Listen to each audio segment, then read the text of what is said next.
It is not even fair.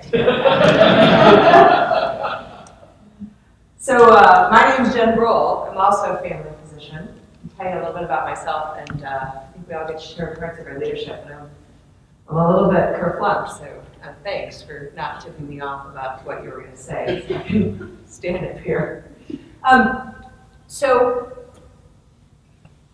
I think that when I was asked to do this by Callie, I wanted to talk a lot about how NCCL or NCSC, which is what it was when I came, led me from a position of not being a leader to being a leader at this point. And I think the things that made me think about being able to stand up here are that I came to NCSC for the first time in 2007. Did you notice a theme here? And so when I came to NCSC, I was asked to come by my academy because I was a district director, and they said, you should come. We don't really know what this half of the conference is about, but we'll pay for you to come. I said, okay. And my plan, I literally came with jeans and t-shirts, and my plan was to lay low and sort of watch what happened. And after the first session in the hallway, this crazy guy named Mike came up to me, because he was the convener, and said, hey, first-time attendee, we're so glad you're here. Get involved. Run for something. Volunteer for something. You can do it. It's so exciting to be here. And I went, well, okay. And I found a resume, turned it in, ran over to Crown Center and bought a suit so that I could speak in not jeans and a t-shirt, and ran for alternate new physician delegate and co-convener among probably a dozen amazing people, and won that year.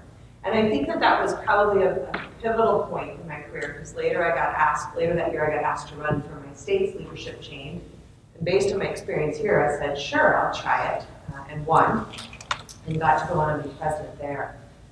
But that's what this conference is about, is developing those chains of leadership. So who am I? I'm Jen Brull. I practice in rural northwest Kansas in a town of 1,900 people called Plainville. And if you've heard much about the space between the dots, that's where I live. About halfway between Denver and Kansas City. I do full scope family medicine, so I see people in my office, in the emergency room, in the hospital, in the nursing home, at home visits. I deliver babies.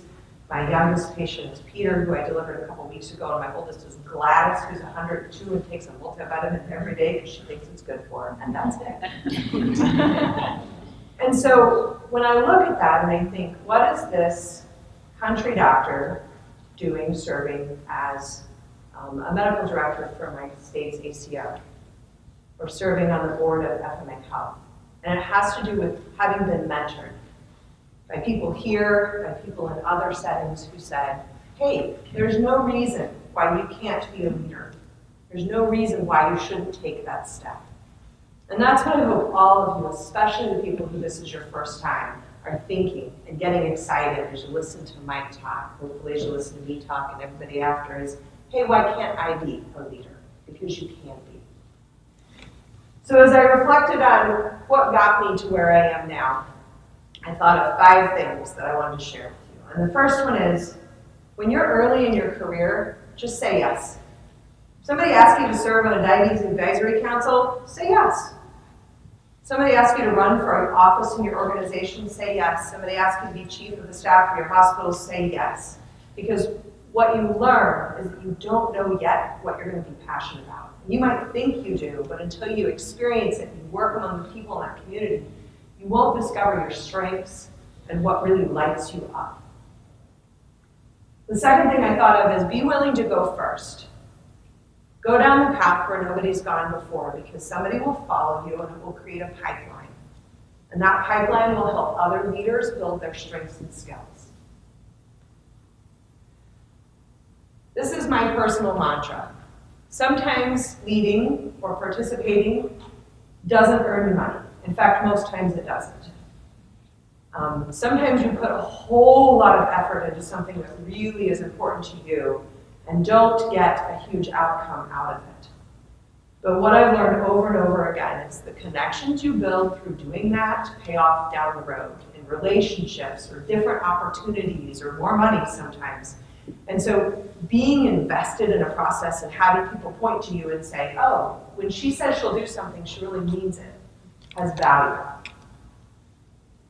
This is the counterpoint to the first one, which is once you have a plate that's overflowing and you know what you love, protect those things. I love quality improvement, change management, and EHRs and social media. That's what I love, and that's what I do.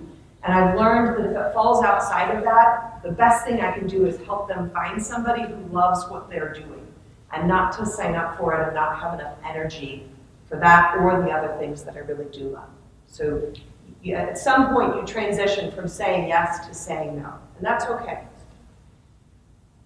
And then the last thing that I think is really important that I'm still in the learning stage is know when to ask for different things.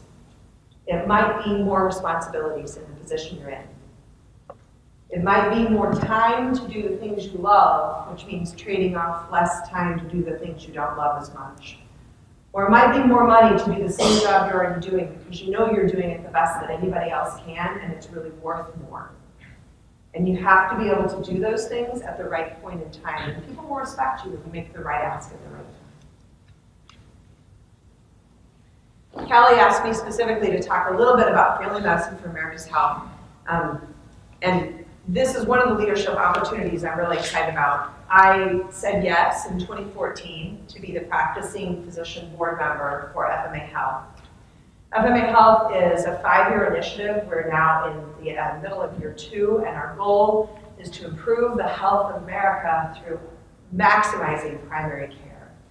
There are 4 specific things that we're going to do, and I always forget them, so that's not my slides. So I'm going to look at them here, but we want to evolve the patient-centered medical home. And before anybody groans, I'm not talking about NCQA certification, I'm not talking about checkboxes.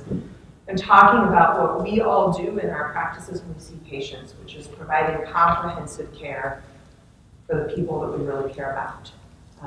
The second thing we want to do is use technology better, not better EHRs, but the next skip over. I get to serve as liaison with the tech team, and we're currently visioning the post-EHR world, as we like to talk about it. Yeah, it makes me clap too. The third thing is workforce. We need people to help us. There aren't enough of us. And Christina Kelly is leading our workforce tactic team, and they are doing stuff that is so fabulous. It's amazing to drive that change in residents. And the last thing I always forget, shifting to a comprehensive primary care payment system, which is critical because we need to get paid for all the work we do, not for dragging people into our office. So as the practicing physician member, I get to take all the input from the people on the ground in the trenches who are doing this and translate it for this board who are trying to make it work for those people. And I think that the leadership opportunities I've had have brought me to a place where it's been fun, it's been successful. I'm not saying everybody's thrilled with everything, but it's nice to be able to coalesce what others are telling me and be that voice for payment and practice and technology that's really going to affect my practice and my patients down the road. So I think I want to just wrap it up by saying that NCCL and all of its previous incarnations are something that are very powerful to develop leadership. So for those of you who are new, please do jump in. If you didn't do it this year, do it next year.